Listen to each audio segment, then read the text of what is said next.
বিসমিল্লাহ।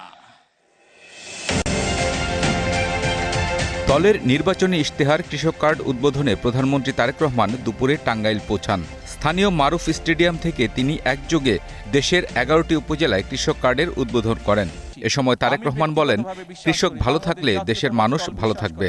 বর্তমান বাংলাদেশের মানুষের ভোটে নির্বাচিত বিএনপি সরকার বিশ্বাস করে যে এই দেশের কৃষক যদি সচ্ছল থাকে, এই দেশের কৃষক যদি বেঁচে থাকে, এই দেশের কৃষক যদি ভালো থাকে, তাহলে সমগ্র বাংলাদেশ ভালো থাকতে পারবে, সমগ্র বাংলাদেশের মানুষ ভালো থাকতে পারবে। প্রধান অতিথির বক্তব্যে তারেক রহমান জনগণকে সাথে নিয়ে দেশ গড়ার তার পরিকল্পনার কথা তুলে ধরেন। সরাসরি কৃষির সাথে সম্পর্কিত এরকম লিস্ট করা আছে কৃষি মন্ত্রণালয়ের মাধ্যমে, সেটা হচ্ছে প্রায় 2,75,00,000 কৃষক।